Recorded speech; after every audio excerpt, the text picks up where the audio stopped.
Esa estructura planar nos lleva a hablar de la sección sencilla. Si aquí hemos descubierto que el cuerpo puede organizarse en bloques y planos para entender, gracias a la forma en que la luz describe la estructura de este cuerpo, cómo descomponerlo en diferentes caras, vamos a ver cómo con la sección sencilla podemos hablar del espacio sin mucha complicación. Cuando hablamos de secciones, debemos pensar en la dirección en que se sitúan las formas en el espacio. Cuando pensamos en este muslo, debemos tratar de imaginarlo como si fuera un cilindro cuya dirección sería esta, una especie de cilindro, en realidad es una especie de tronco de cono, que se dirige al encuentro de la pierna. La pierna, como veis, tiene esta otra dirección y los extremos son los que resultan más interesantes. Claro, aquí tenemos que la pierna, el muslo, se encuentra con la pelvis, por lo tanto el muslo finaliza aquí y la pelvis comienza aquí.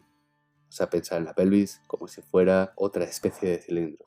Entonces tenemos la pelvis haciendo algo así, el eje por aquí. Claro, si este es el eje central de la pelvis, aquí estaría el eje posterior. Si el eje frontal del cuerpo discurre por aquí y comunica con la sínfisis púbica, justo encima del sexo, la espina dorsal vendrá por aquí al otro lado. Este tipo de descomposición de estructura nos ayuda a pensar en el otro lado. Es muy útil a fin de imprimirle a todo una sensación de punto redondo, digamos, de forma tridimensional. Volvemos al muslo y decimos, el muslo finalizaría aquí y este sería el plano, siendo este el eje frontal, este sería el plano que encontraría el plano superior de la forma de la pierna. De manera que tenemos que esos planos están descritos por una circunferencia vista en perspectiva. Esto es una elipse, 2 elipses, 3 elipses. Esta es una elipse irregular, pero en todo caso quiero que entendáis que esta elipse, su curvatura, va a determinar la posición del cilindro en el espacio.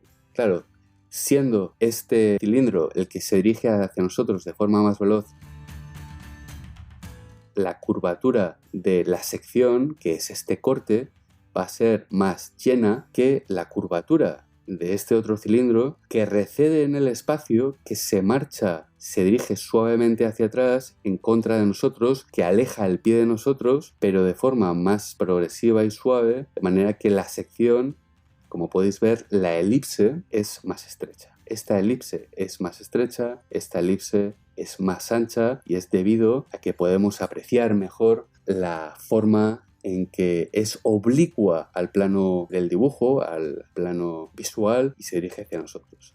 Tenemos que practicar esta especie de ejercicio porque resulta enormemente práctico a la hora de desarrollar el sentido de la perspectiva de forma muy elemental pero aplicada al cuerpo humano. Podéis ver cómo esta pierna es más oblicua que esta otra a nuestro plano visual, que en este caso esta otra pierna, fijaos, siendo más paralela a nuestro plano visual, su elipse sería más suave aún que la pierna opuesta. Lo mismo sucede con el brazo. Este brazo es muy paralelo a nuestro plano visual, por lo tanto la elipse va a ser muy suave. En el caso de este, como veis, el brazo que sujeta la vara se dirige hacia nosotros, el codo está más cerca de nosotros que el hombro, por lo que la curvatura de la elipse va a ser más ancha. En este caso, volverá a ser ligeramente más estrecha. Este pensamiento nos lleva a este tipo de análisis. Ya veis que es muy sencillo, pero tenemos que aprender a distinguir las sutilezas que presentan cada una de estas formas. No es lo mismo esta curva que esta curva, no es lo mismo esta curva que esta curva, no es lo mismo esta curva que esta curva, porque cada una de esas curvas son el resultado de una forma específica dirigida en el espacio con respecto a nosotros como observadores.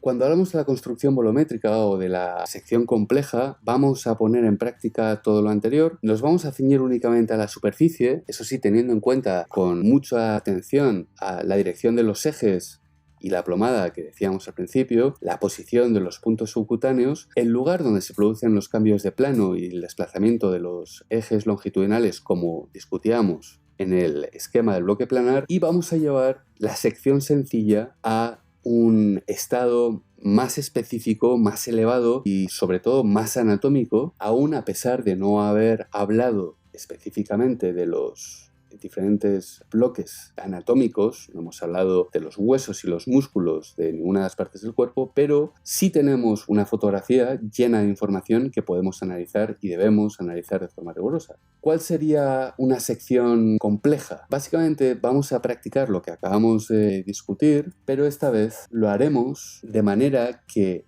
sean los tonos de la piel, los tonos que refleja la piel de Peter, los que nos hable de forma específica de la manera en que se va produciendo el giro de esa forma a favor o en contra de la luz. Por ejemplo, si analizamos la forma en que se dirige hacia nosotros el muslo de Peter, podéis entender cómo a través de los tonos, cómo se produce esa curva tan delicada. ¿Por qué la curva no es completa como antes, no es una elipse, sino que es ligeramente irregular? Bueno, pues porque en realidad nuestros muslos no son cilindros. Y de hecho, a partir de este punto aquí, hay un músculo que desciende y separa el muslo en dos partes, en el llamado cuádriceps frontal y en los aductores internos del muslo. Este músculo tirante, que se llama sartorio, realmente está creando, fijaos, un escalón que divide la sección en dos partes diferentes. La más cilíndrica, probablemente, del cuádriceps y una ligeramente más aplanada de la cara interna de los aductores. Podríamos establecer lo mismo si analizamos la pierna.